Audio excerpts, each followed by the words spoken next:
Hola, muy buenas tardes en México y buenas noches en otras latitudes en Centroamérica y Suramérica. Hoy le damos la bienvenida a la psicopedagoga Mónica Cabrera y quienes acompaña en la tarde de hoy, la doctora Liliana Casanova Borjas, médica genetista en representación del INC y de la Clínica Neuropsicopedagógica Sencay.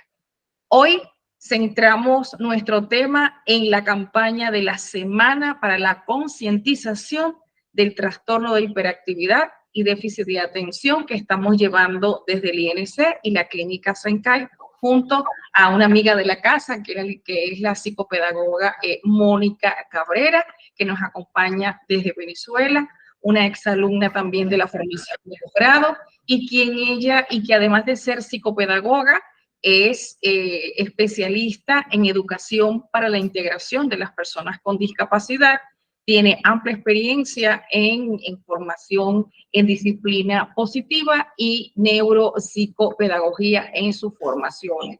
Además de ser una conferencista a nivel nacional, en la cual toca áreas importantes como es el trastorno del espectro autista y el trastorno por déficit de atención e hiperactividad. Mónica, bienvenida a nuestros espacios del INC y la Clínica Sencay en la tarde de hoy. Gracias por aceptar esta invitación. No, bueno, doctora, primero que nada, súper complacida, agradecida por la oportunidad nuevamente de compartir en estos espacios que a mí me encantan porque no solo hablo desde mi experiencia como profesional, puedo dar tips, impartir conocimientos desde lo que yo me he formado, sino que es un nutrirnos porque también para mí compartir con usted, aprender de usted, escucharla, sus conocimientos también me nutren y me hacen crecer como profesional. Entonces yo siento que estos espacios donde uno comparte con especialistas siempre es un ganar-ganar. Ganamos entre especialistas y nutrimos a docentes, a padres, capacitamos, educamos, vamos cada día sensibilizando más a la sociedad y a la comunidad en general que tanta falta hace y que tanto se necesita, porque se sabe que no es fácil, se sabe que son temas, como yo siempre digo, del TDAH y del autismo, que es mucha tela que cortar, siempre hay variables nuevas, siempre hay nuevos hallazgos, pero está en uno al querer siempre estar estudiando, indagando, consultando, y bueno, estos espacios son lo máximo para ello, y yo siempre, así como comparto mi experiencia, aprendo de cada uno. Gracias por tus palabras. Bueno, si nos observan, hoy estamos, como nos dicen en nuestro país, de toque, ¿no? Estamos portando, más que un uniforme, el color emblemático del Día Internacional del TDAH, que lo vamos a conmemorar el día 13, y hoy estamos iniciando nuestra campaña haciendo visible los símbolos a nivel mundial, que es el color naranja. Así que esta semana papás, mamás, familias, docentes que trabajan en el área y que quieren sensibilizar acerca de este tema, un atuendo en naranja, una pazmina o cualquier otro accesorio, además de un lazo del mismo color que simboliza la lucha para la concientización del TDAH, y pueden utilizar en sus publicaciones acerca del tema un reloj para que ustedes puedan concientizar aún más, puesto que el reloj es el símbolo que utilizamos para la planificación y organización del tiempo, que esas son actividades que hacemos con TDAH. Así que esta semana vamos a estar de toque, es decir, uniformados, concientizando para el trastorno. Uno, porque particularmente y en lo personal considero que es un trastorno que afecta no solamente al ámbito educativo, a la comunidad educativa, a los padres, sino que fundamentalmente a quien lo tiene, que son los niños, niñas, adolescentes, nuestros adultos con TDAH, y que si nosotros hacemos el diagnóstico temprano, certero, con estrategias específicas, con el abordaje multimodal, como lo recomienda la Liga Internacional de TDAH, donde hacemos una intervención familiar, educativa, farmacológica del paciente, entonces nuestro adulto del futuro con TDAH podrá ser un poco más funcional, podrá tener una familia más estable y, por supuesto, trabajo estable. Pero vamos a iniciar entonces para dar como un breve repaso de lo que sería la concepción clínica de lo que es el TDAH. No vamos a hablar de los criterios del DSM-5 específico, pero sí los diagnósticos nucleares y dónde los podemos ubicar para ir construyendo, para que le demos el nombre que necesitamos y por qué le decimos TDAH. Así que desde tu experiencia, a partir de unas palabras que sean bien sencillas para las personas que nos escuchan, ¿nos puedes definir desde el punto de vista clínico qué es el TDAH? El TDAH significa trastorno por déficit de atención e hiperactividad.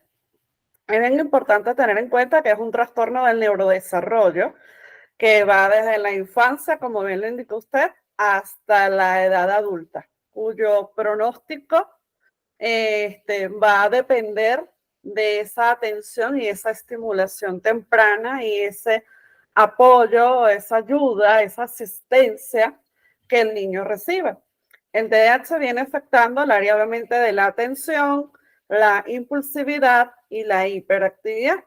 Pero es bien importante tener en cuenta que no todo niño con trastorno por déficit de atención es hiperactivo.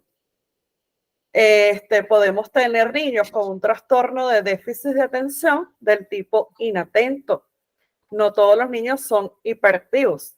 Entonces, por ello no podemos generalizarlo ni categorizarlo, porque a veces pasa, y aquí ya me voy un poco más a la parte vivencial desde mi experiencia, que tenemos niños muy pasivos en el aula. Ay, no, pero es que él no hace nada, él no molesta, él está ahí tranquilito. Le cuesta hacer sus cosas porque él es lento. Y no, o sea, no indagas, no te conectas con ese niño, no investigas, no le pones la lupa y puedes tener un niño con trastorno por déficit de atención, pero que sea del tipo inatento, que también hay que ponerle el ojo. ¿Ok? Podemos tener un niño que impresiona como un niño con déficit de atención e hiperactividad, pero que tiene problemas, como usted lo comentaba en una clase que me colí hace unos días, que me encantó, que pueden tener niños con problemas de regulación sensorial. Y lo estamos etiquetando y lo ubicamos dentro de la categoría del niño hiperactivo con déficit de atención sin realmente saber cuál es la causa. Entonces, por ello yo digo que por algo Dios me ha puesto en el camino, en los lugares para donde he tenido que estar para ayudar a las maestras que han pasado por mis manos o que recurren a mí, porque una de las cosas que yo les digo a ellas o le hago mucho énfasis es en que no etiqueten, no generalicen. No porque vean un niño con una misma característica repetida, es un niño, no todos los niños tienen TDAH, no, ya va. Tú puedes tener en un aula, como bien lo dije, un niño con trastorno por déficit de atención del tipo inatento, puedes tener un niño realmente con déficit de atención e hiperactividad, puedes tener un niño con déficit de atención e impulsividad, que académicamente, cognitivamente no hay ninguna afectación, pero su conducta, su parte impulsiva, cobra mayor peso. Entonces tienes que apoyarte en ese equipo multidisciplinario que te ayude a canalizar y a focalizar la atención que tú quieres lograr en ese niño, a regular esa conducta, a regular esos estímulos sensoriales. Entonces, Y uh-huh. la frecuencia, Mónica, porque tenemos el TDAH y tenemos el TDA, que serían los subtipos clínicos, pero ¿cuál es el subtipo más frecuente que nos encontramos en el ejercicio clínico y pedagógico? Ok, en mi caso particular, el mayor índice lo lleva el TDAH con hiperactividad. Y se viene dando o ha tenido un incremento bien acentuado, al menos aquí en Venezuela, y lo que me he topado yo en el aula, al estar en 2 escuelas, es el tema pandemia. El estar tanto tiempo como que aislado, sin rutina, sin estructura de su cuenta, sin hábitos, sin una organización, sin digamos, un patrón organizado del tiempo, eso ha detonado. Quizás lo venían arrastrando y pasaba desapercibido, porque como bien digo, lo etiquetamos del niño problema, del niño conflictivo, del niño que grita, del niño que molesta, pero no nos vamos más allá de qué se desencadena con esa conducta o por qué viene dada esa conducta, por qué viene dada esa intolerancia a texturas, al contacto físico, al cambio de ambiente. O sea, son muchas cosas que pueden estar inmersas.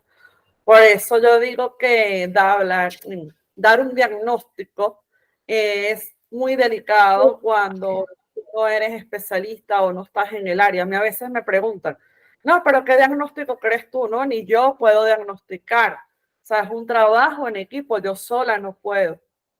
Yo sola no puedo emitir un diagnóstico. Sí puedo ver señales de alarma, signos de alerta, detectar, aquí está pasando algo, reunirme con esa mamá, ir asesorando a esa maestra, pero establecer un diagnóstico como tal no se puede porque son diversos criterios o patrones o indicadores que convergen y para ello están los especialistas, como en este caso usted, al que uno recurre, mire doctora, tengo este caso, es buscar esa mano amiga y establecer las alianzas. Mira, hay muchas personas, estudiantes y profesionales que me preguntan que si los signos de TDAH los podemos ver en etapa preescolar, que es lo que sería el desarrollo evolutivo del TDAH en la vida. Entonces, vamos a ir centrando ciertas características importantes desde en ese ciclo vital para que las mamás también tengan a bien observar, no diagnosticar y no generar alarma innecesaria. Exactamente. El área de preescolar es una de las áreas. Probablemente sí, probablemente exactamente. No. El área de preescolar es una de las áreas que yo digo que es mi debilidad. Es el área con la que más me compenetro, es el área con la que más busco escurruñar o estar ahí y hacer ese acompañamiento más docentes, ¿no? En el TDAH se habla del diagnóstico ya para la etapa escolar como tal, pero en preescolar sí pueden haber señales de alarma o signos, por ejemplo, que golpea constantemente, lo llaman por su nombre y pareciera que no responde, está constantemente en movimiento, requiere el cambio constante de posición. O sea, son una serie de tips que tú te vas dando cuenta, la poca tolerancia a estar sentado, la demanda a un cambio constante de actividad, el no seguir una rutina, pueden haber alteraciones del sueño, alteraciones en la regulación sensorial. Pues hay que ser bien observador. Y otro elemento importante que yo le digo a las mamás, tiene que ser un patrón o unas conductas que se repitan o que se den no solo en la casa, en el colegio, sino que repitan los diferentes ambientes donde el niño se desenvuelve. Cuando ya yo veo que son alteraciones que se me vienen presentando cuando va a casa de la abuela, cuando lo llevo al parque, cuando está en el colegio, ojo, ahí en ese momento ya yo debo, en el caso de que en el colegio haya especialistas, como en este caso que yo estoy en el colegio, yo pido para iniciar ese abordaje, esa intervención, que más que un plan específico o hablar ya de un diagnóstico, es una estimulación para ayudar al niño a evitar que se desencadene quizás un TDAH, digámoslo así, más intensificado o que ese posible diagnóstico avance y ya tenga un nombre como tal. O sea, mientras podamos hacer una prevención de educar y canalizar esas pequeñas alteraciones que observemos en nuestros niños, es una mayor ganancia que vamos a tener a futuro, en lo sucesivo, pues. Entonces, en la etapa preescolar detectamos señales de alarma, pero evidentemente no se puede hacer un diagnóstico específico porque inclusive el DSM-5 nos lo recomienda, de que tenemos que esperar la escolarización, que tenga un para los 6 años.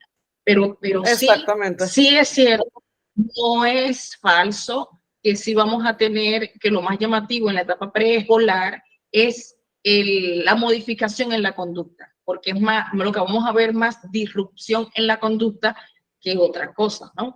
Y son niños, pues evidentemente que están en todo el tiempo, que brincan, que saltan, que bajan, que suben y que tienen, y que no se acaba esa gasolina, sí, que parece que nunca se apagan.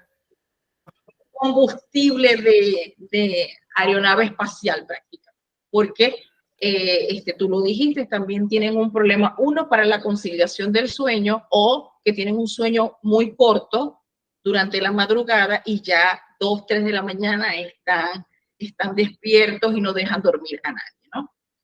Ahora, ya cuando pasan de la etapa preescolar a la escolar, ¿qué observamos, Mónica?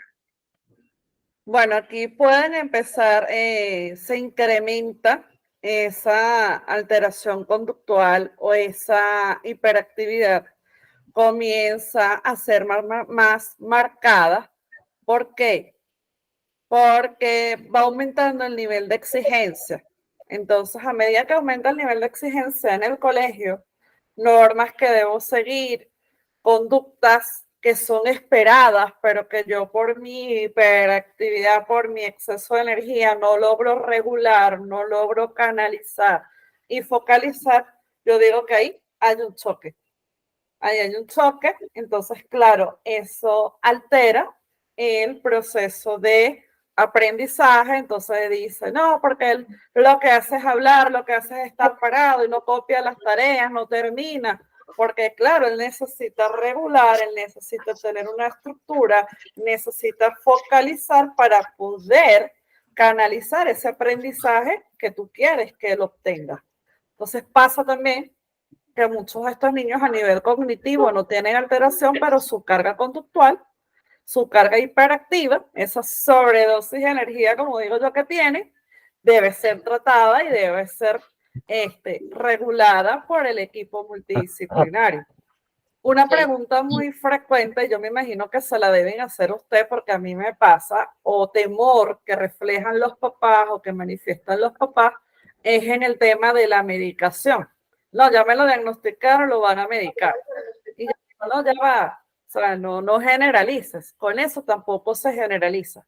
El médico determinará si realmente tiene que tener una medicación o no. Eso va a depender del caso, del diagnóstico específico, de alguna alteración puntual que el especialista detecte. Porque cuando tú a veces le dices al papá, mira, yo considero que debes llevarlo a un neuropediatra para que le haga una evaluación, un psicólogo, ya te ponen la barrera y te dicen, es que me lo van a medicar, porque a fulanito llevó al niño y lo medicaron. No se puede generalizar. Es cierto. O sea que ya cuando estamos en la etapa escolar, porque ellos pueden estar en etapa preescolar, es una escolarización, pero ya en el preescolar. Ya cuando hay el periodo de escolarización, que es la transición a la primaria, entonces siguen los problemas conductuales, pero van acompañados entonces con las dificultades que tienen para aprender y para prestar atención, ¿no? Es lo que observamos. Y aquí también es importante, antes de la medicación, que sí la vamos a hablar, pero para el segmento que sigue, lo que sí también es importante que para esta edad, como ya empiezan los problemas de dificultades en el aprendizaje, aquí también tenemos que llamar la atención porque hay que hacer la detección de entidades comórbidas o entidades que acompañan clínicamente a este paciente. Porque, exactamente. Porque el TDAH es un trastorno de neurodesarrollo infantil, pero que viene acompañado muchas veces de otras condiciones clínicas. Por ejemplo, podemos tener un niño con dificultades específicas en el aprendizaje como otro trastorno de neurodesarrollo infantil, tener un TDAH con dislexia, que es una dificultad para la lectoescritura, con disortografía. El más común, al menos con el que yo me he tropezado, me he enfrentado aquí en Venezuela o me ha llegado, es la parte de la dislexia. Es La el más común. La dislexia, o sea, lo que tiene que ver con los trastornos específicos del aprendizaje. La parte de cálculo, la dislexia, la lectura, es ahí donde está. Claro, han habido niños que a nivel cognitivo, una vez que uno los centra, le trabajas una estructura o te enfocas en los que son las funciones ejecutivas de atención, concentración, memoria, seguimiento de instrucciones, planificación. Montas tu plan en eso, hay niños que te avanzan, pero hay niños que requieren de otra serie de adaptaciones o de apoyos porque vienen acompañados de un trastorno específico en el aprendizaje, como bien usted lo acaba de mencionar, que es la dislexia. Y también podemos tener a la inversa, que lo hablamos usted y yo el otro día. Podemos tener un niño con autismo que tiene trastorno por déficit de atención e hiperactividad. Entonces son elementos que se van sumando, pues, que van cobrando peso. Que es también en el área, porque claro, genética como especialidad que no se acuerdan de ella y que estamos en extinción, porque prácticamente estamos extintos. ¿Se acuerdan no, pero de no ella? se crea, para mí no está en extinción, para mí no está en extinción. Para mí fue un super hallazgo haberla encontrado usted, no sabe. Usted dice que está en extinción, pero para mí no es. Ah, bueno, eso es importante. Yo no estoy en extinción. ¿Por qué? Porque tenemos también las anomalías cromosómicas presentes en los pacientes TDAH. Podemos tener síndrome de Down y que pueda tener como comórbido TDAH, porque tengo los pacientes síndrome de Down TDAH, síndrome de Down con autismo. También tenemos que inclusive en estos días unas maestras en esta ciudad donde resido me preguntaban, profesora, la neurofibromatosis es muy frecuente en TDAH y en autismo. Yo digo, sí, esto es una enfermedad genética rara que tiene que ver con manchitas café con leche, con neurofibromas, con algunos lunares, y que por eso es que nosotros tenemos que hacer un buen examen físico, una buena anamnesis, un buen interrogatorio, porque no es solamente el problema conductual que observamos, no es solamente observar que ellos tienen una dificultad para el aprendizaje, sino que ellos pueden tener otras condiciones, por ejemplo, errores innatos del metabolismo, de la fenilcetonuria, y puede también tener hipotiroidismo congénito. Bueno, una serie de trastornos que pueden estar allí, ¿no? ¿Qué preocupa del TDAH en el ciclo vital? Hemos pasado de preescolar a la etapa escolar y ahora estamos en la etapa más difícil y más cruenta, porque pienso que es una etapa cruenta y difícil, que es la etapa de la adolescencia. Si para todos fue una etapa difícil, para la persona dentro del trastorno de hiperactividad y déficit de atención, pues lo es, porque se suma el problema conductual, los problemas de aprendizaje y empiezan a florecer en ellos los comórbidos psiquiátricos. Entonces aquí empezamos a ver las cosas más complejas. Puede haber depresión. Yo tengo pacientes con ansiedad, que de la hecho... ansiedad es uno de los más comunes, al menos los que yo he tocado. Que tenga ansiedad, porque es una situación que a nadie se le recomienda, ni al peor enemigo o enemiga que uno pueda tener, porque es un estado mental, es un estado físico agotador y que el paciente TDAH en medio de su hiperactividad y su impulsividad también lo enfrenta. La depresión clínica. También empiezan a florecer otros trastornos conductuales como la bipolaridad, puede haber la esquizofrenia, trastornos de personalidad y ese acercamiento peligroso con las sustancias psicoactivas, alcohol, drogas, porque digamos que el transgresor empieza en la adolescencia con este consumo de sustancias y con el trastorno psiquiátrico que acompaña su condición. Entonces realmente el ciclo de vida de TDAH, pues lo estamos mostrando difícil, pero necesario mostrarlo, porque ahí vamos el por qué lo estamos conversando, porque el adulto TDAH con diagnóstico es un adulto que muchas veces no es funcional, es un adulto que no tiene un trabajo fijo, cambia No. 4 y 5 veces de trabajo, y más si es un alcohólico o una persona que consume alguna sustancia psicoactiva o tiene un trastorno psiquiátrico asociado. Es una persona que no tiene relaciones de parejas estables, tienen conflictos familiares. Son personas que lamentablemente, pues, así como lo hacen de niños, que los vemos, que las maestras a veces se sorprenden cuando les digo que el niño TDAH, pues lamentablemente dice muchas mentiritas y es muy manipulador, y además Sí. genera unas condiciones climáticas calurosas, porque muchas veces lo que dice, pues, exagerado y no es verdad. Imagínense cuando Sí. esté en el adulto. Entonces, cuando tú hablas del diagnóstico temprano, y tú lo dijiste, la estimulación, es allí la clave de un adulto funcional, de un adolescente funcional. Porque las cárceles están prácticamente llenas de delincuentes, pero si nosotros hacemos el estudio neuropsicológico, nos encontramos que hay perfiles, que no todos pueden ser personalidad disocial solamente, o un adulto transgresor que cometió un delito simplemente, sino que también tenemos cárceles a nivel mundial donde se ha hecho el estudio neuropsicológico, donde se da el perfil, y tenemos TDAH en ello. El TDAH, tú dijiste el diagnóstico en la infancia, pero yo tengo pacientes que se ha hecho el diagnóstico más tardíamente, ¿no? Cuando ya la situación Exactamente. que de la cual no son funcionales, pues sale el diagnóstico clínico. Y hablábamos del tratamiento, pero aquí es importante mencionar que todo niño o niña con TDAH, que por cierto son distintos, ¿no? Porque nos dicen, bueno, así como en el autismo, por cada 4 casos, 3 casos son varones, uno es una niña, ¿no? Como en autismo. Pero resulta que la visión de género también la tenemos que incorporar, porque yo tengo pacientes TDA, mujeres que no tienen el componente de hiperactividad, ¿cierto? Y que Sí. ellas tienen como mayor flexibilidad para la sociabilización, son como que un poquito menos impulsivas, porque el varón, pues, por razones de patrones estructurales, culturales, probablemente al varón se le afecta un poco más socialmente su conducta disruptiva de niño, a la niña, ¿no?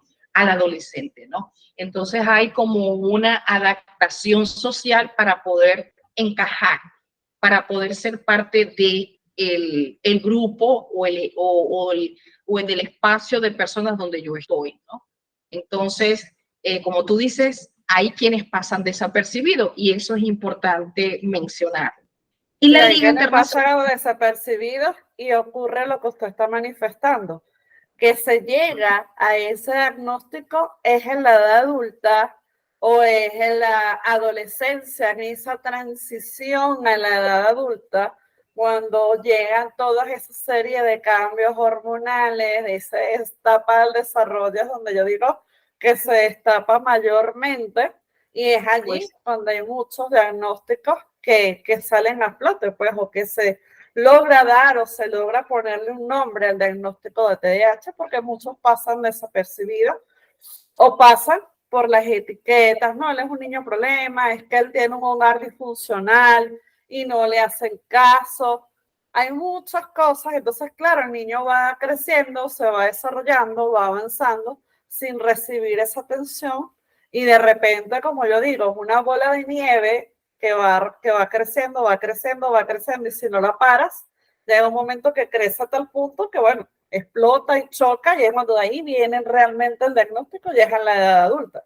Y es lo que usted dice, encontramos personas que no rinden en los trabajos, inestable laboralmente, inestable familiarmente, bueno, todo lo que usted bien acaba de explicar. sí, y cuando hablamos del tratamiento, que es el tratamiento multimodal, ¿no? Que tiene que ver con ese enfoque de intervención psicoeducativa, más que del niño, del maestro, para que el maestro pueda capacitarse. Por eso en nuestra institución, tanto el INC como la Clínica Neuropsicopedagógica Sencay, hacemos mucho énfasis en hacer este tipo de actividades, porque la intervención escolar no es para el niño exclusivamente. Estamos hablando de que la intervención es para el maestro de esa aula, que probablemente no está preparado, no tiene la capacitación para la intervención y hay que prepararlo, hay que sensibilizarlo porque ellos son pues etiquetados como niños problema, ellos pueden repetir un año más de 2 veces en el año escolar, son expulsados de las escuelas, los aceptan si en tal caso tienen un uniforme o están medicados. Entonces, están dejando esa dimensión multimodal para solamente enfocarse en lo que es conductual escolar. Y dentro de la recomendación multimodal de la Liga TDAH Internacional nos está diciendo que tenemos que atender al niño, sí, pero también tenemos que atender la sensibilización y el entrenamiento del docente. Porque sí, es que de hecho yo estoy muy casada con esto y me encanta la manera como usted lo está explicando, porque yo aquí en Venezuela también tengo la oportunidad de trabajar con 2 neuropediatras que ellos se han dado la tarea, también ellos dicen del consultorio a las aulas, porque ellos dicen que hace falta eso justamente que usted está explicando, no tanto enfocarnos en el niño, sino en esa maestra que va a atender al niño, que no tiene las herramientas cómo hacer para atender al niño y que a veces por desconocimiento peca en etiquetar, en aislar, en rechazar. Y es porque no tiene las herramientas o quizás no conoce a profundidad de qué se trata el TDAH, cómo lo abordo, qué estrategias puedo aplicar.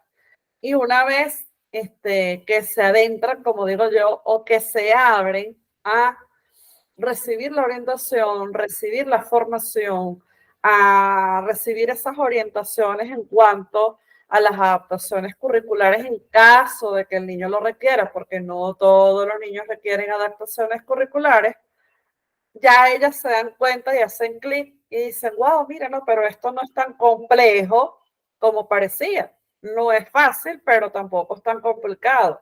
Tengo esta estrategia que la estoy usando hoy con José, pero me puede servir mañana para otro niño que me llegue en el aula, ya sé cómo atenderlo, ya sé qué tipo de actividades puedo desarrollar en el aula y logro la motivación de José, que él se sienta integrado y aceptado y no rechazado por sus compañeros por ser el niño problema, el niño mala conducta, el niño que no termina las tareas. Sí, además de que es una utopía que los docentes puedan seguir pensando que por qué deberían tener TDAH en las aulas y hay quien me dice que deberían ir a educación especial, ¿no? Y eso es realmente una utopía, uno. Dos, una negación de la inclusión de personas con capacidades distintas y de la no aceptación de la neurodiversidad, porque tú eres neurodiversa, yo soy neurodiversa. Y tú como persona neurodiversa has demostrado que tú, a pesar del rechazo y del estigma social, tú estás aquí con nosotros. Y es momento de presentar a Mónica por delante del estigma. Porque Mónica es portadora de una enfermedad genética rara para la población en general, pero para los genetistas es muy frecuente, ¿no? Y a mí, yo te aplaudo esa capacidad que tú tienes de empatizar con todas las personas, porque desde tu experiencia tú estás logrando la inclusión de personas que se rechazan, porque a ti te rechazaban en muchas instituciones, en universidades, en las escuelas, que te querían enviar a escuelas de educación especial por tu condición, por esta condición que tú portas, que no, así es. Que piensan que tú no tienes la capacidad cognitiva ni social para ello. Entonces, yo he visto en tu experiencia haces más un clic más positivo o un empoderamiento mayor, porque los niños que observan y dicen, si la maestra Mónica, que nos dicen Miss Mónica, la señorita Mónica, tiene esta condición y se enfrenta a todos nosotros, ¿por qué si ella puede, nosotros no? Mónica, ¿puedes decir la condición que tú portas? Eso no estaba en el libreto.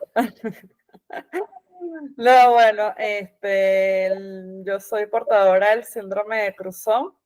Como bien lo explicó la doctora Liliana, es una malformación ósea, es una malformación congénita de origen genético que consiste en el cierre prematuro de las suturas del cerebro. Cuando el bebé nace, por lo general la fontanela está abierta y poco a poco se va cerrando. En mi caso, cuando yo nací, estaba completamente cerrada, cubierta de huesos.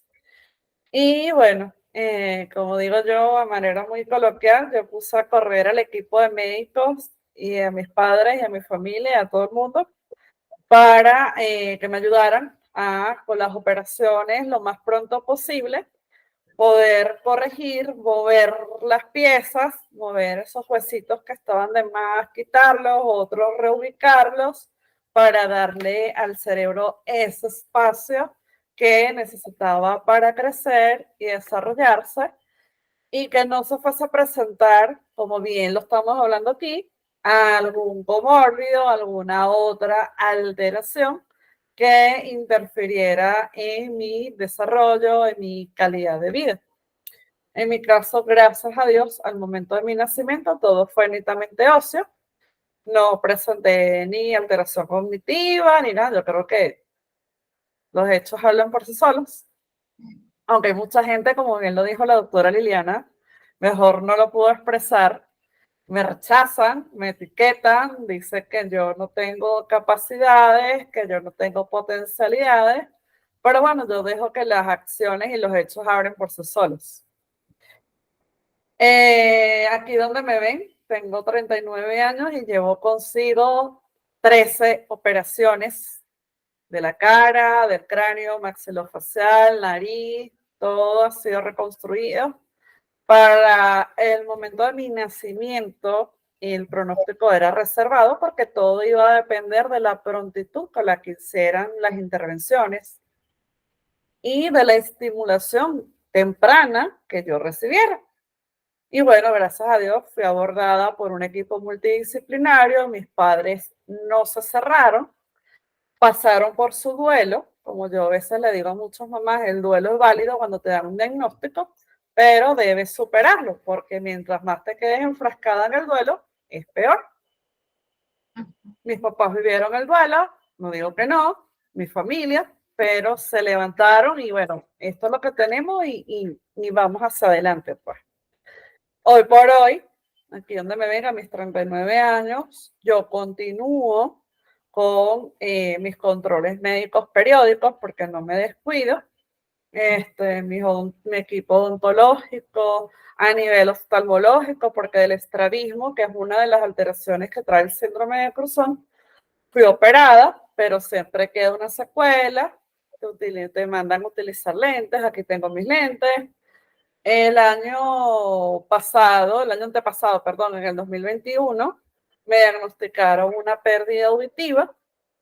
En ese momento, digamos, no estaba tan acentuada. Al año pasado me repiten las pruebas por ciertas alteraciones y la pérdida auditiva aumentó. Me mandaron a usar unos auxiliares auditivos y este tipo de audífonos, yo también tengo mis adaptaciones. Ahorita no tengo los auxiliares, me los quité, estoy trabajando solo con los audífonos. Y es eso, o sea, mi invitación es a no rendirse. A lo primero, los docentes, yo sé que no es fácil, pero tampoco es complicado. ¿Sabes? Tienen que abrir el compás o abrir el abanico de aceptar la diversidad, porque cada día nos está llegando más a las aulas. Aquí en Venezuela, y sé por colegas que están en otros países que está ocurriendo lo mismo. A no sentir que lo están haciendo solos, a los papás, ensayo y error. Yo también lo viví con mis papás, ensayo y error. Gracias por los aplausos y los corazones que veo por allí. Si nos caemos, nos levantamos. Como bien lo comentó la doctora Liliana, y yo hago mucho énfasis en eso también, vamos a pensar en el niño que tiene TDAH, vamos a pensar también en el adulto, que es el niño que tiene autismo, porque a veces nos enfocamos en lo que dice el entorno, pero no vemos lo que dice la persona, qué siente, qué piensa. En mi caso particular, para mí no ha sido fácil. He tenido mis momentos donde he tenido que necesitar ayuda, o sea, buscar apoyo psicológico para entender y aceptar mi condición. Y aún así, vuelvo y le repito, lo viví, lo superé y aquí estoy. Formándome cada día más, documentándome en esta área que me encanta y me apasiona. No me las sé todas más una. Siempre vivo documentando y buscándome actualizar porque todo cambia, todo evoluciona. De hecho, en mi misma condición ha evolucionado a gran escala los abordajes médicos. Lo comprobé, lo pude palpar en el 2014. Me pensaban hacer un neurocirujano, una determinada operación. Luego me abordó otro neurocirujano cuando consulté una segunda opinión. Y wow, los avances, los estudios fueron unos hallazgos más allá y pues aquí estoy. En el 2014 me hicieron una reconstrucción craneal a gran escala, cuyo pronóstico también era reservado, donde tuve una descompensación por una hemorragia que se presentó, pero aquí estoy. Entonces, mi invitación es a no rendirse y a tocar todas las puertas. Las estrategias están, las herramientas están. Es no sentir que lo estoy haciendo solo, porque solos no estamos y solo no podemos caminar. O sea, la escuela no puede pretender, o los padres no pueden pretender que la educación de los hijos depende solamente de la escuela. No, es un trabajo escuela, familia, especialistas. Si la escuela me dice que algo no anda bien, déjame indagar a ver qué puede estar pasando. Bueno, con esas palabras, por eso pues estás entre mis afectos, porque yo trato de rodearme con personas que tienen una energía amplia, que toma la resiliencia como una virtud y la lucha en contra de los obstáculos como su forma de vida. Y ese es el ejemplo que damos. Y así, con esto que tú nos acabas de decir, ¿qué tipo de recomendaciones? Porque trabajar estrategias es trabajar un plan. Y por razones de tiempo, yo espero que el equipo del Desencai me avise cómo estoy de tiempo, ¿verdad?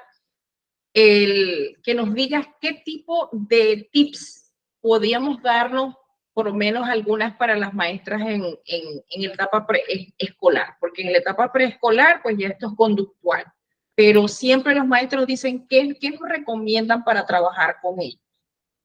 Ok, una de las estrategias o herramientas o tips que le he dado con mayor frecuencia a las docentes que me han pedido es que cambien, sean en el aula de clase, dejen a un lado el tener al niño sentado por largos periodos de tiempo, pizarra, cuaderno, o sea, que copie, que escriba. A mí lo que me importa es que él copie, que esté ahí sentado. No, saben ser eso. Sabemos que es un requisito, sabemos que a veces tenemos un sistema curricular, unos programas a que darle respuesta, unos contenidos que dar, pero efectivamente esos son contenidos que nosotros podemos adaptar. A ellos les genera, muchos de los niños con TDAH les genera ansiedad las pruebas escritas porque dependen del tiempo. Y el tiempo, como bien lo explicó la doctora Liliana, es un elemento importante que hay que trabajar con ellos, pero mientras los trabajamos, requieren de adaptaciones. Entonces, ¿qué mejor adaptación que en vez de hacer una prueba escrita tan larga, le hagamos una pruebita oral, preguntas, le leamos un texto y le hagamos preguntas, una dinámica? Vamos a hacer en el salón de clase un juego, hay muchísimos juegos didácticos para diversos contenidos que podemos trabajar, exposiciones, maquetas, dependiendo del nivel o del grado donde se encuentra el niño, podemos implementar lo que son los mapas mentales, los mapas conceptuales, alimentos muy, muy puntuales. Entonces, ¿qué les sugiero yo a las maestras? No tenerlos por largos periodos de tiempo sentados, sino hacerle dinámicas dentro del mismo salón de clase. Bueno, hoy trabajamos la primera hora en mesa, a la segunda hora nos vamos a sentar en el piso. Incorporar canciones, juegos, dinámicas que sean movidas, experimentos, organizarlos por equipo y a cada equipo asignarle un experimento y que lleven el material. Eso motiva al aprendizaje y lo estimula de una manera que ustedes no tienen ni idea. Y el niño se siente agradado por asistir al colegio porque ve que la maestra, más allá del lápiz, el papel, el cuaderno y el copiar del pizarrón, me estimula a través de diversas actividades. Y es importante, tanto para el TDAH como para el autismo, la rutina, efectivamente, tener una rutina, un horario para cada actividad, que el niño sepa qué día le toca cada actividad, qué día tengo educación física, qué día voy al salón de computación, qué día me viene a buscar la maestra y me va a llevar para la biblioteca a leerme cuentos. Todo bien estructurado, así como pedimos a los papás que en la casa tenga un espacio para hacer las tareas, que todo esté ordenado, que todo esté tranquilo. Lo mismo debe ocurrir en el salón de clase. Sabemos que es difícil quizás obtener la tranquilidad porque son 30, 25, 35 niños hablando a la vez o queriendo hacer preguntas y parándose y moviendo, pero sí un salón bien ordenado, bien estructurado, dinámico e interactivo, que motive y propicie el aprendizaje. Una maestra que esté ganada a incorporar nuevas estrategias, nuevas herramientas, juegos, canciones, inclusive las tablets, si tienen o si son niños que las pueden llevar al colegio, es un gran recurso, pero sabiéndolo utilizar adecuadamente. Que es importante también en estos casos a los niños anticiparle los cambios. Si ellos de por sí ya viven con una adrenalina a 2000 revoluciones mayores que él, y estoy en un entorno que no está organizado, donde no me anticipan los cambios, ahí viene otro choque. Ahí viene la conducta que se detona, porque pasé de algo que estaba chévere, que me gustaba, a una actividad que no me agrada de repente, pero no me anticiparon que venía y no me preparé. Entonces, si nos damos cuenta, quizás muchos de las estrategias o de los tips que abordamos para el autismo los podemos aplicar en el TDAH, van muy de la mano. Pero también algo importante que siempre hago énfasis, y aquí yo sé que usted me va a apoyar, cada niño es una huella dactilar diferente. No porque tenga TDAH, todos van a rendir y van a funcionar igual. Hay que ver bien cuáles son las características específicas de cada niño y también tener claro y consciente y estar alerta de ese canal de aprendizaje. Porque hay niños visuales, hay niños auditivos, hay niños kinestésicos, hay niños que requieren el contacto físico, el movimiento, hay niños que son visuales y auditivos. Entonces, jugar con todos los elementos para garantizar ese aprendizaje significativo y que nos ayude en nuestra práctica diaria. Entonces, tú recomiendas la agenda, un calendario, sí, que en el aula de clase debería haber una cartelera inclusiva, informativa. Sí. De hecho, yo en uno de los colegios donde yo trabajo, yo se lo recomendé a la maestra de primer grado, por aquello de que vienen de preescolar a primer grado, el cambio, y la maestra lo puso en práctica y de verdad que le dio valiosos resultados. O sea, la organización de los niños fue una cosa que ya ellos mismos, maestra, por ejemplo, si se pasaba a la maestra porque estaba ocupada haciendo algo, maestra, ya es la hora de la merienda, porque estaban pendientes de la secuencia que llevaba la cartelera, inclusive la maestra colocó en su salón un reloj y ya ellos más o menos sabían a qué hora correspondía cada actividad o preguntaban la hora. Maestra, ¿qué hora es? Y la maestra, no, son las 3. Maestra, a las 3 es la hora de la merienda. Entonces ya ellos se van habituando a que todo tiene una secuencia. Sí, de hecho, por eso el símbolo de TDAH es el reloj, porque en toda cartelera, en toda agenda del día, desde que se levanta hasta que se acuesta, tiene que haber un reloj. Así es. Estas recomendaciones que tú estás dando son parte de la función ejecutiva, de Sí. la planificación y organización del tiempo. Y otra de las estrategias que, bueno, más que estrategia, el tips que nos estás dando es tomar en cuenta que en la función ejecutiva el problema de la anticipación en ellos está pues deteriorada, ¿no? O no es buena. Y Exacto. por eso entonces hay que estimularla, hay que traerla al foco. Al foco, ¿ah? Porque fíjate que tú estás hablando de que es recomendable que nosotros anticipemos y que informemos y que no le vamos a dar de sorpresa lecturas, exámenes o tareas que no le hemos explicado previamente, ¿no?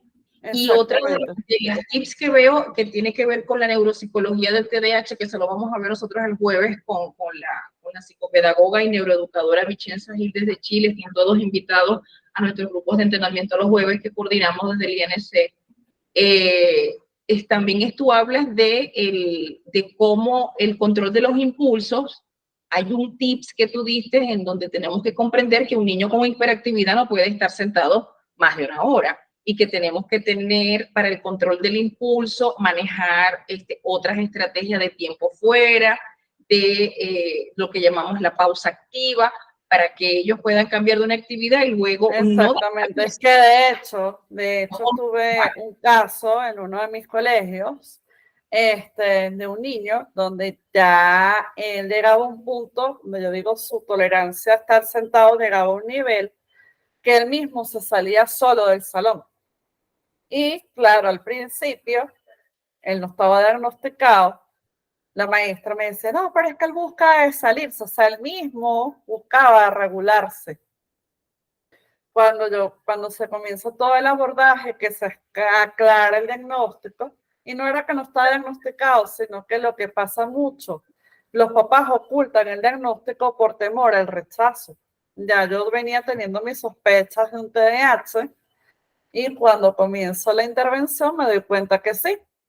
Y cuando comienzo a profundizar, a hacer ese acompañamiento más seguido en aula, me doy cuenta que esas pausas activas que él hace, eso es salirse del salón, es cuando el tiempo en mesa ya colma su nivel de tolerancia. Y yo le dije a la maestra, ya aquí no, el problema no es el niño. El problema es que tenemos que cambiar la dinámica del salón, la dinámica de las actividades que él realiza.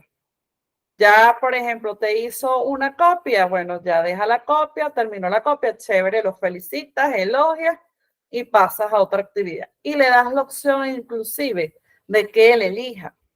Mira, ahorita te voy a dar chance, ven, camina, ve al baño y regresas. Cuando regresas, mira, tengo este rompecabezas, tengo esta otra actividad, ponte un dibujo, si a él le gusta dibujar, ¿qué quieres hacer? Ah, vas a armar el rompecabezas, dale su tiempo. Luego vienes e incorporas otra actividad de la que tú tengas planificada, sea matemáticas, sea ciencias, pero que él sienta que él está teniendo también su espacio, su oportunidad para elegir lo que él quiere hacer. Que no todo tiene que ser impuesto por la maestra, porque es así. O sea, también enseñarles que hay una flexibilidad, que tengo una rutina, pero que dentro de esa rutina hay días determinados que yo puedo jugar con una actividad, no hago esto, pero la maestra me da tal opción. Entonces son variables, entonces claro, para la maestra fue un choque cuando yo se lo expliqué porque ya ella venía, que era el niño rebelde que se salía del salón.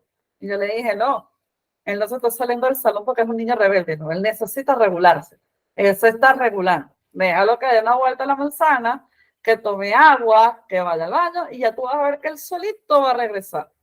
Y así lo hacíamos. Cuando ya yo lo veía, anda, el niñito se llamaba porque ya salió del colegio. Samuel, y cuando yo lo veía, anda Samuel, anda a dar una vuelta y regresa. O inclusive a veces le pedía que me hiciera un favor. llévale esta llave a la coordinadora. Ah, ok. Y él se iba. Hacía el mandado y a su vez se regulaba.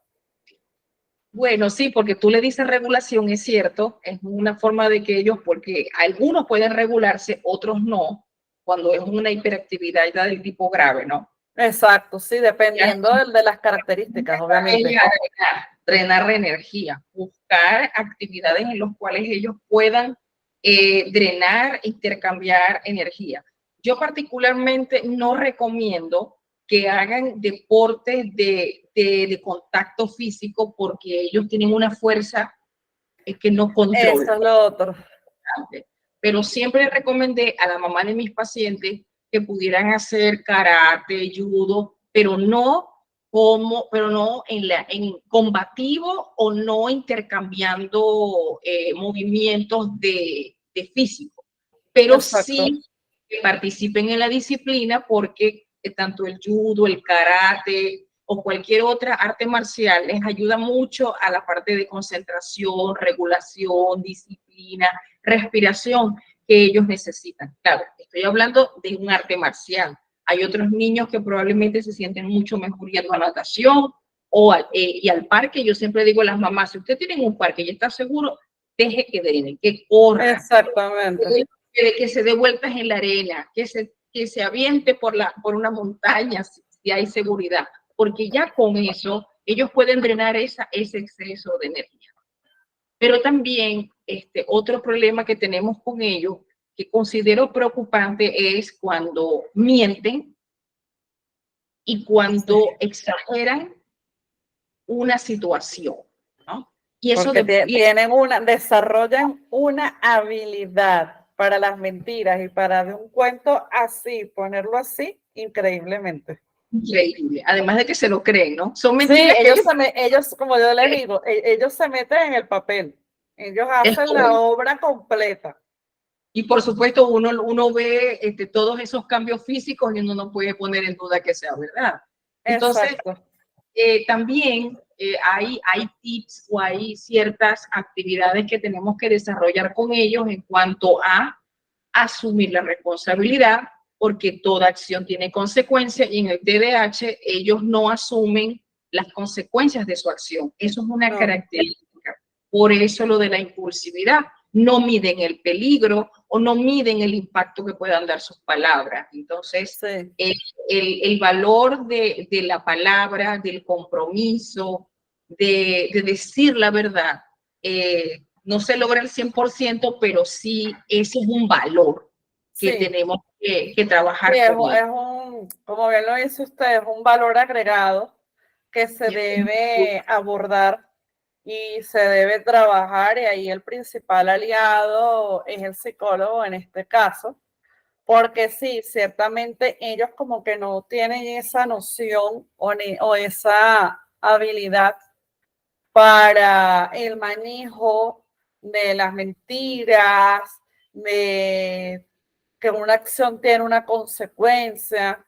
Por lo menos tuve un casito donde yo lo vi a él golpeando a otro compañero y al yo llamarle la atención, él me decía, no, pero yo no lo estoy golpeando, yo no lo estoy haciendo. Y yo, te estoy viendo, yo lo estaba viendo. Y él me decía, no.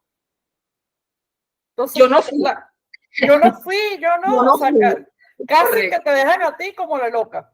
Yo dije, ok, yo estoy loca. No, profe, yo no he dicho que usted esté loca. Yo, bueno, pero es que si yo te estoy viendo que tú estás haciendo algo y tú me lo estás negando, yo estoy loca, pues. No, profe, no. Entonces, claro, cuando uno lo empieza a abordar, ellos llegan a un punto en el que te pudieran decir, sí, bueno, yo lo hice, como puede que no. O sea, se mantienen en la mentira y en el manejo de la situación a su conveniencia porque no tienen esa habilidad para reconocer acción, consecuencia y qué es lo malo y qué es lo bueno. Me quedan pocos minutos y yo no quiero dejar fuera este otro enlace de la intervención multimodal, que es lo de la familia, que tú hablabas del duelo, porque el duelo para el diagnóstico también se incluye para TDAH, para autismo o para cualquier otra condición que nosotros damos como diagnóstico, ¿no? Entonces, en la intervención multimodal, donde se aborda la familia, a la familia hay que intervenirla, no es el niño y la escuela, sino que a los padres también tenemos que brindarles herramientas. Por ejemplo, y tú me ayudas allí, eh, a los papás hay que decirles y enseñarles quién debe llevar la batuta en cuanto a toma de decisiones, y que esta toma de decisiones no puede ser discutida delante del niño o el adolescente TDAH, porque vamos a tener un problema de autoridad. Lo otro es que dentro de la familia todos tienen que conocer el tipo de trastorno y cómo ellos se comportan, para que no tengamos también contradicción con el manejo y las recomendaciones que nos pueda dar el terapeuta familiar, el psicopedagogo y hasta el psicólogo clínico. Y lo del duelo, mantenerse en negación. La negación de la enfermedad no existe, esto es parte de una moda, eso también es importante. Y otro que yo les recomiendo a las mamás, y tú nos puedes también ayudar, es evitar el enganche emocional. Porque yo veo a muchas mamás desgastadas, les pegan, les gritan, los insultan, porque ellos lo llevan a las madres, sobre todo a las madres, a tal límite emocional, a tan conmoción, que ya ellas pues estallan. Y en el momento que ellas estallan, cometen actos de los cuales ellas se arrepienten y se sienten muy mal. Y cuando ya el TDAH observa ese estallido, ya cumplió con la misión que tenía. Y simplemente se retira y se va. Y eso es el enganche. Hay que quitar el enganche, hay que hacer el time out, el tiempo fuera, respirar, retirarse de donde está el niño y comprender de que son manipulaciones del niño, que tenemos que inclusive tratar de conducirlos para que asuman consecuencias, pero por supuesto la respuesta de las familias es difícil. ¿Qué otras recomendaciones tú nos das? Porque no nos podemos ir sin eso, nos faltan los fármacos.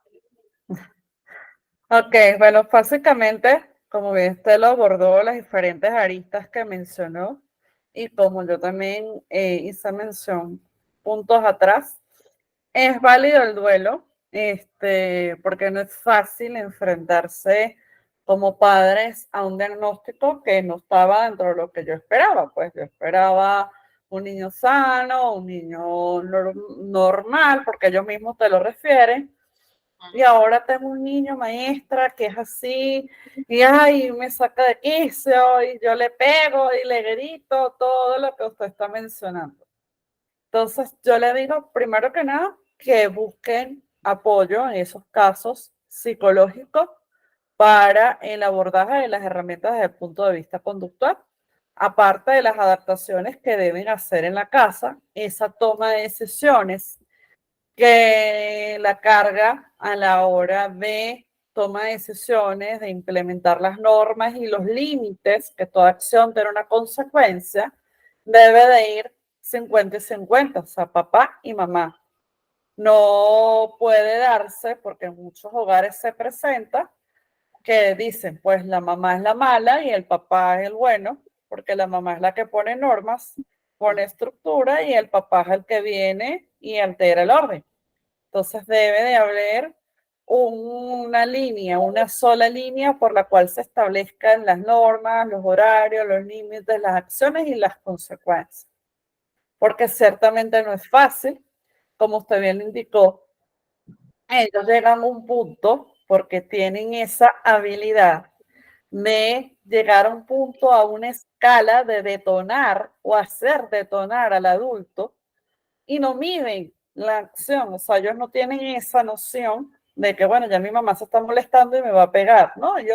La mamá se puede detonar, le puede pegar, pero ellos quedan como que, ajá, bueno, ya me pegó, ya la desaté, ya llegó a su límite, ya ocurrió lo que ella quería. No hice nada, así te lo dicen. ¿Qué hice? Yo no hice nada. Esa es la respuesta de la mamá. Sí.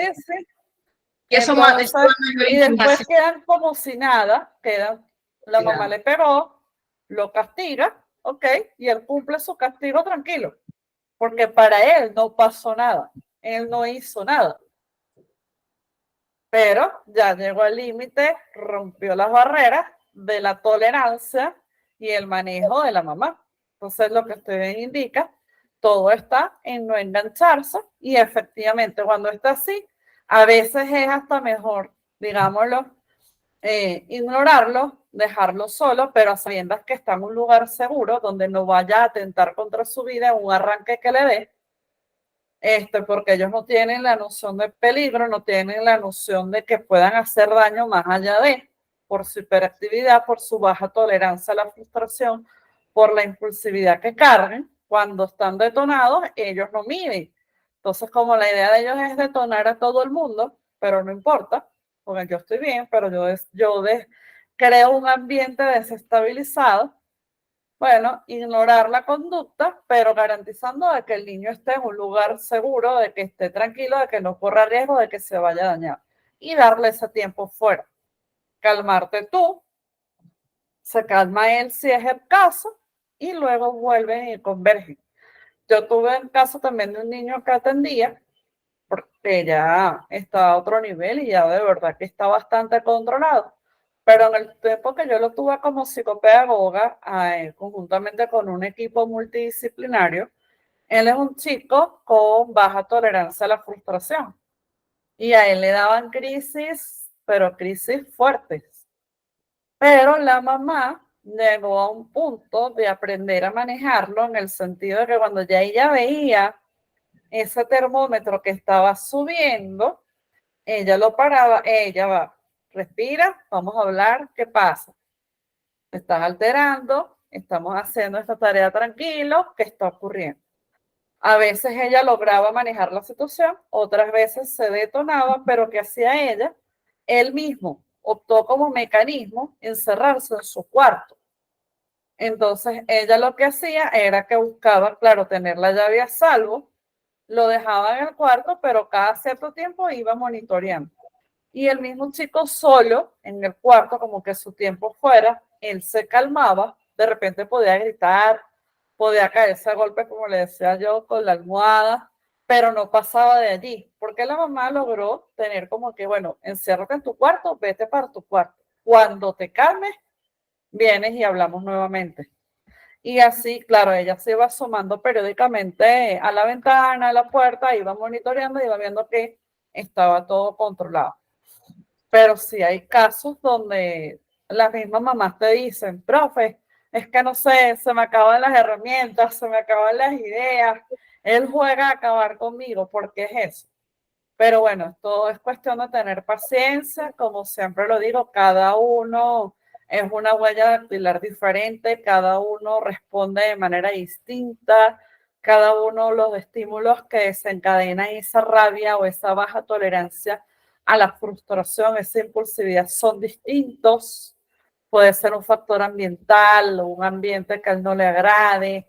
Hay que ser bien observador, bien minucioso e ir conociendo a ese niño para ir detectando y saber con qué cartas jugar y cómo irse manejando. Por ello digo que es importante no rendirse y sentir que lo están haciendo mal cuando un niño se detona y arma una pataleta. No, quizás esa situación se tenía que dar, se presentó, la manejaste lo mejor que pudiste.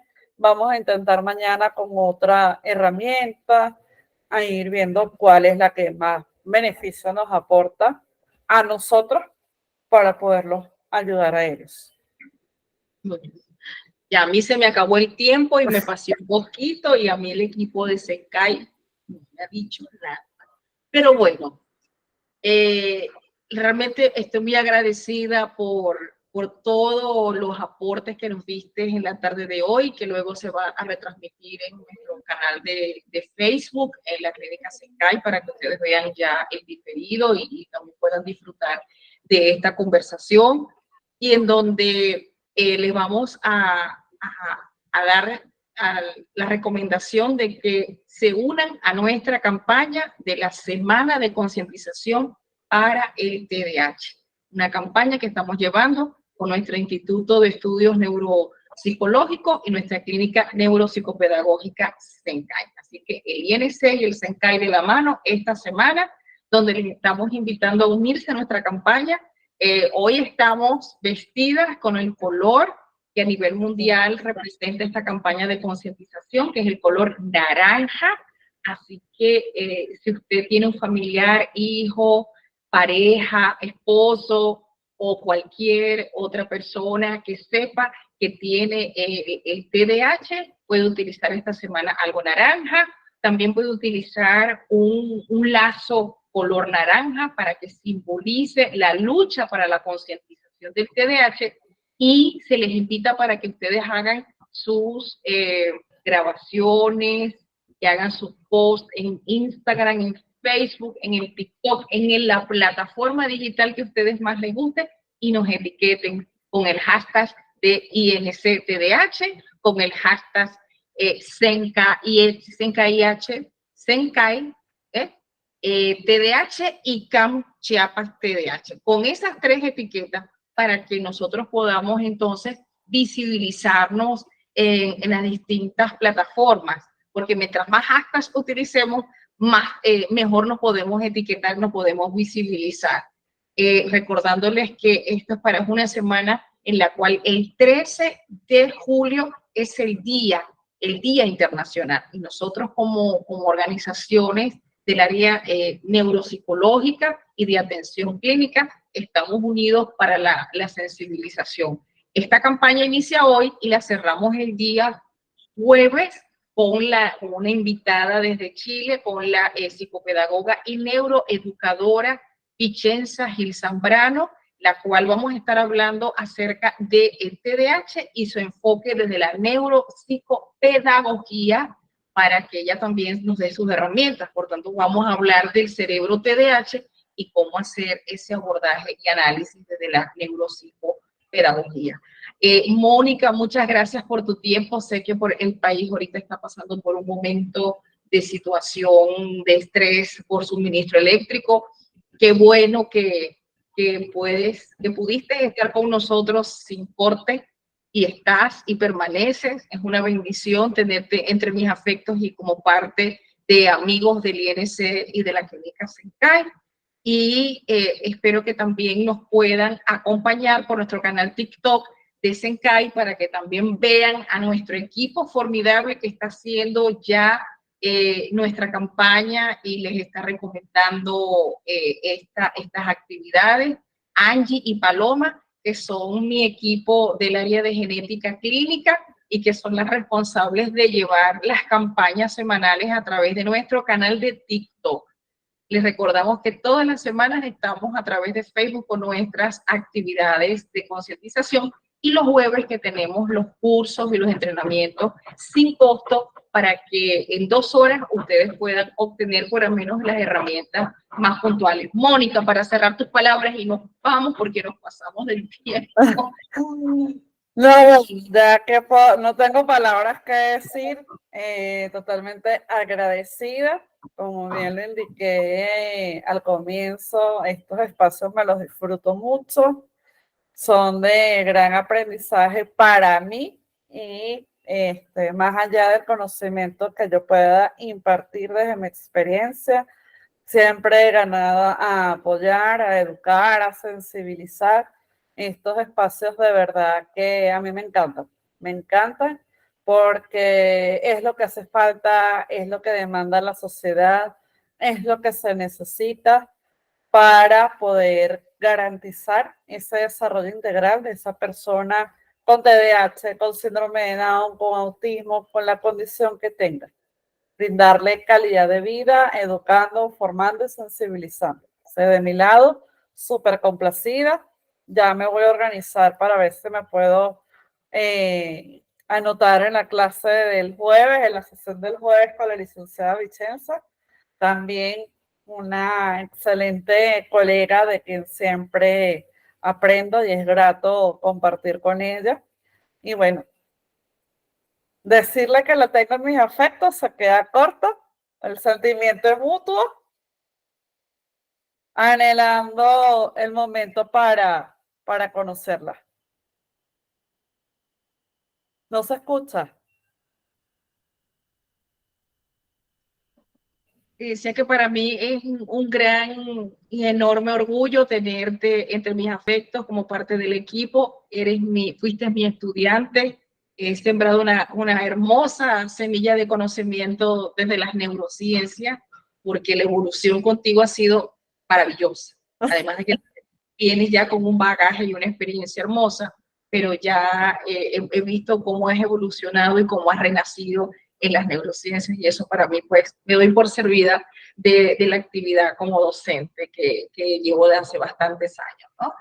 Y así cerramos esta transmisión, agradeciendo a todas las personas que se unieron aquí en esta pantalla, en nuestros espacios digitales para acompañarnos y que gusta de seguir nuestras entrevistas con profesionales de alto nivel y donde estamos conversando temas que para todos es fundamental, desde la familia, desde el área educativa y de intervención.